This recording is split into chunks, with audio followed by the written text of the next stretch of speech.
हम दोस्तों, आज हम आए हैं इस सावन के पवित्र महीने में नैनाथ धाम बांसको। यहाँ पे ये एक शिव जी का मंदिर है और बहुत ही प्रसिद्ध मंदिर है। बस्सी तहसील में बांसको गांव है एक, वहाँ पे ये मंदिर पड़ता है। और इसकी कहानी भी मैं आपको सुनाऊंगा। बहुत ज़बरदस्त कहानी है कि इस मंदिर को नैनाथ धाम क्यों कहा जाता है। चलो पहले इसका टूर करवाता हूँ आपको। जितने भी मंदिर हैं यहाँ पे बने हुए हैं वो सारे मंदिर मैं आपको दिखाता हूँ। फिर उसके बाद में मैं आपको इसके लास्ट में इसकी कहानी सुनाऊँगा दोस्तों। चलिए आपको करवाते हैं टूर। हाँ जी दोस्तों, ये है देखिए रास्ता नैनाथ धाम का। बहुत शानदार और सुंदर दृश्य है। बहुत सारे यात्री आ रहे जा रहे हैं। चलिए दोस्तों, अब आपको दिखाते हैं जो मुख्य रास्ता है मंदिर में जाने के लिए नैनाथ धाम के अंदर। यहाँ पे देखिए बहुत सारी दुकानें लगी हुई हैं, क्योंकि अभी ये जो सावन का महीना है ये बहुत पवित्र महीना है। सनातन धर्म में सबसे पवित्र महीना होता है सावन का महीना और कार्तिक का महीना। तो सावन का महीना अभी ये चल रहा है। भगवान भोलेनाथ की सबसे ज़्यादा आराधना इसी महीने में की जाती है। और ये बस्सी तहसील का सबसे बड़ा एक धाम है नैनाथ धाम। अभी इसी रास्ते में हम चल रहे हैं। और आगे अभी देखिए मंदिर का मुख्य द्वार आने वाला है। बहुत ज़्यादा भीड़ होने की वजह से पीछे ही रास्ते रोक दिए गए हैं, मतलब कि प्रशासन के द्वारा वहाँ पे रोका गया है। यहाँ से केवल हमें पैदल जाना पड़ेगा। अब हम यहाँ से पैदल चल रहे हैं। और देखिए चारों तरफ धर्मशालाएं बनी हुई है। यहाँ पे जितने भी प्रोग्राम होते हैं मंदिर में, भजन जितने भी होते हैं, सब कुछ इन धर्मशालाओं में होते हैं, जो साइडों में आपको दिखाई दे रही होगी। और प्रशासन के व्यक्ति भी आपको दिखाई दे रहे होंगे, क्योंकि ये 14 है आज। और 14 के दिन यहाँ पे हर बार मेला लगता है। सावन में तो लगभग पूरे दिन ही मेला रहता है, पूरे महीने भर मेला रहता है। और लक्की मेला लगता है यहाँ पे, यानी कि लाखों यात्री इसमें आते हैं। ये आपके सामने अब आपको शायद दिखाई दे रहा होगा, मंदिर का मुख्य दरवाज़ा है ये। ऊपर टीन शेड लगी हुई है और पीछे पहाड़ है। देखो पहाड़ चारों तरफ है, यहाँ पे चारों ओर पहाड़ है। पहाड़ों के बीच में एक स्थान है, वहाँ पे ये मंदिर की स्थापना की गई है, नैनाथ धाम। तो बांसको है ये बस्सी में, जो कि मैंने आपको शुरू में भी बताया था, बस्सी तहसील के अंदर है। बहुत ही चमत्कारिक मंदिर है दोस्तों। जो भी यहाँ पे सच्चे मन से आता है, उनकी आराधना करता है भगवान शिव की, उनकी मनोकामना ज़रूर यहाँ पे पूर्ण होती है। बहुत सारे श्रद्धालु यहाँ पे आते हैं, लेकिन मुख्यतः यहाँ पे जो श्रद्धालु आते हैं वो आदिवासी मीणा समुदाय के आते हैं। ज़्यादातर जिनकी मैं बता रहा हूँ श्रद्धालु सारे ही आते हैं, पर अधिकतम आदिवासी मीणा समुदाय के यहाँ पे ज़्यादा आते हैं यात्री। क्योंकि जो नैनाथ धाम, ये जो नाम जुड़ा हुआ है नैनाथ, कहीं ना कहीं आदिवासी समुदाय से जुड़ा हुआ है। भविष्य में मैं आपकी इसकी कहानी भी सुनाऊंगा, किस तरह से इस धाम का नाम नैनाथ धाम पड़ा, वो सारी बातें। तो फिलहाल हम आपको मंदिर के अंदर लेके चलते हैं। देखिए अभी ये मुख्य द्वार है और अब धीरे धीरे यहाँ से सीढ़ियों से चढ़ते हुए हम मंदिर की तरफ चलेंगे। आप जब भी यहाँ पे आओ, बहुत सुंदर दृश्य, आपके मन को शांति मिलेगी। यकीन मानना दोस्तों, आपके मन को बहुत शांति मिलेगी जब आप यहाँ पे आओगे, क्योंकि यहाँ पे चारों तरफ जो है बहुत सुंदर मनोरम दृश्य भी हैं। और अब नैनाथ का जो मंदिर है उसके अंदर हम प्रवेश कर रहे हैं। यहाँ पे एक प्रशासन भी लगे हुए हैं, क्योंकि जनता बहुत ज़्यादा है, भीड़ बहुत ज़्यादा है, इस वजह से यहाँ साइड में ही यहाँ पे लोग भजन करते रहते हैं। वो सारी चीज़ें मैं आपको दिखाऊंगा। और पूरा जो मंदिर की सीरीज़ है उस सीरीज़ में आपको दिखाऊंगा। यहाँ पे अकेले यही मंदिर नहीं है, बहुत सारे और भी मंदिर हैं। यहाँ पे हनुमान जी का मंदिर भी है, माता जी का मंदिर भी है, शनिदेव जी का भी मंदिर है, मीन भगवान का भी मंदिर है। वो सारे मंदिर मैं आपको यहाँ पे दिखाने वाला हूँ अभी दोस्तों। चलो सबसे पहले आपको दर्शन करवाते हैं भगवान भोलेनाथ के, शिव जी के दर्शन करवाते हैं। और शिव जी के दर्शन के बाद में मैं आपको दिखाऊंगा जो यहाँ पे धूना चलता है, शिव जी का जो धूना चलता है ना, धूना भी दिखाने वाला हूँ दोस्तों आपको। चलिए देखिए, ये अंदर तो शायद हम जा नहीं पाएंगे क्योंकि बहुत भयंकर भीड़ है, पर मैं आपको दूर से दिखाने की कोशिश करता हूँ।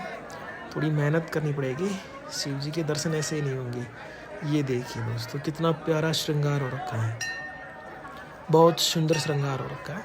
आप अन्य दिनों में जाते हो तब आप यहाँ तक अंदर तक जा सकते हैं और जल विसर्जन भी कर सकते हैं, परंतु अभी मेला है भीड़ बहुत ज़्यादा है, तो प्रशासन ने बाहर से ही दर्शन करने के लिए सबको रोक रखा है कि बाहर से ही दर्शन कीजिए, जाइए। अगर आप वैसे दिनों में जाते हो जब भीड़ नहीं होती है तो आप अंदर तक जा सकते हैं, जहाँ मुख्य मूर्ति है वहाँ तक आप जा सकते हैं और जलाभिषेक भी कर सकते हैं। पर फिलहाल अभी मंदिर में भीड़ ज़्यादा है तो जलाभिषेक वगैरह ये सब कुछ हमें नहीं करने देंगे। अभी हमारा जो भी है आराध्य, हमारी सामग्री जो है उसको पंडित ही ले लेते हैं और यही अंदर तक पहुंचाते हैं। बाकी दिनों में आप जल लेके जा सकते हो, कोई दिक्कत नहीं है, आप कभी भी आओ। जैसे वो आपको दिखाई दे रहे होंगे एक व्यक्ति, तो ये प्रशासन का ही व्यक्ति है, ये आम आदमी नहीं है। मतलब आप और मैं जैसे जा रहे हैं ना दर्शन करने, वैसे नहीं है, प्रशासन के व्यक्ति हैं। अब आपको दिखाते हैं यहाँ पे जो धूणे लगे हुए हैं ना भगवान शिव के, वो दिखाता हूँ मैं आपको। देखिए 2 धूणे यहाँ पे बड़े बड़े लगे हुए हैं। धूना मतलब आप जानते होंगे, राजस्थानी में एक तप होता है, धूना शब्द का अंदर होता है जहाँ पे तप किया जाता है, तपस्या की जाती है, अर्थात तप का मतलब है तपस्या, जहाँ से की जाती है उसको बोलते हैं धूना। तो एक तो यहाँ पे है, ये बहुत छोटा है, ये अभी बनाया गया है क्योंकि भीड़ बहुत ज़्यादा है ना, इस वजह से। आपको मैं रियल वाला भी दिखाता हूँ जहाँ पे अग्नि प्रज्वल रहती है हमेशा। आप कभी भी जाओ 12 महीने XYZ आप किसी भी समय चले जाओ, वहाँ पे आपको अग्नि प्रज्वलित होती हुई मिलेगी। कई सालों से जब से मंदिर की स्थापना हुई है तब से लेकर अब तक कई सदियों से ये मंदिर इसी तरह से चल रहा है और ये धुआं इसी तरह से जल रहा है। ये कभी भी किसी भी तरह से बंद नहीं किया गया था। सर्दी, गर्मी, बरसात हो, कुछ भी हो XYZ, इसके ऊपर कोई फ़र्क नहीं पड़ता है। अभी मैं आपको दिखाऊँगा आगे कितनी बड़ी बड़ी लपटें यहाँ पर उठ रही है। थोड़ा सा सही लेके दिखाता हूँ, 1 मिनट रुकिए। देखिए यहाँ पे आपको दिखाई दे रहा होगा, ये जो अग्नि प्रज्वलित हो रही है ना, ये हमेशा चलती रहती है, कभी बंद नहीं होती है, चाहे कुछ भी हो जाए, ये कभी बंद नहीं होती है। और मुख्यतः इसमें श्रद्धालु अपना जो प्रसाद लेके आते हैं, प्रसाद का मेरा मतलब है नारियल जो लेके आते हैं, उस नारियल का हवन इसमें किया जाता है। माना जाता है कि ऐसा करने से आपके ऊपर जितनी भी बुरी शक्तियाँ हैं या फिर जो भी है वो सब दूर हो जाते हैं। बहुत सारे लोग आते हैं यहाँ पे अपनी इच्छाएं लेकर और इस धूणे के अंदर जो नारियल है उसका हवन करके जाते हैं। अभी आपने देखे होंगे नारियल के छिलके भी बहुत सारे पड़े हुए थे, तो सब नारियल यहाँ तोड़ते हैं, तोड़ने के बाद इस धूणे में डाल दिए जाते हैं। अभी आपको मैं आगे और दिखाने वाला हूँ भोलेनाथ के जो संप्रदाय हैं, नाथ संप्रदाय। हालांकि भोलेनाथ का संप्रदाय तो मैं नहीं बोलना चाहता क्योंकि धार्मिक दृष्टि से थोड़ा सा अलग शब्द हो जाता है, पर आगे मैं आपको दिखाता हूँ नाथ संप्रदाय के लोग किस तरह से यहाँ पे हमेशा गीत गाते रहते हैं और भगवान भोलेनाथ की प्रशंसा में कई प्रकार के व्याख्यान यहाँ पे करते रहते हैं।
तो इस मनोरंजन वाले दृश्य के बाद में थोड़ा सा आगे चलते ही शनिदेव महाराज का मंदिर हमें देखने को मिलता है।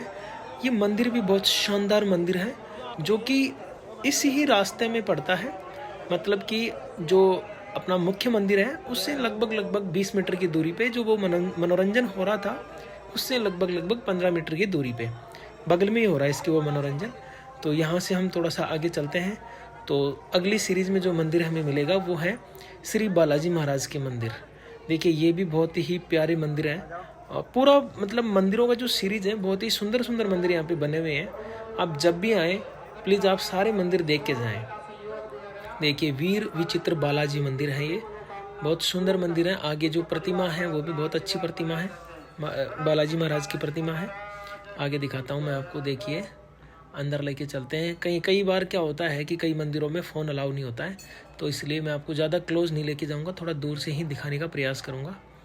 हर जगह फ़ोन अलाउड नहीं होते हैं ना, इस वजह से कैमरा फ़ोन कुछ भी अलाउड नहीं होता है।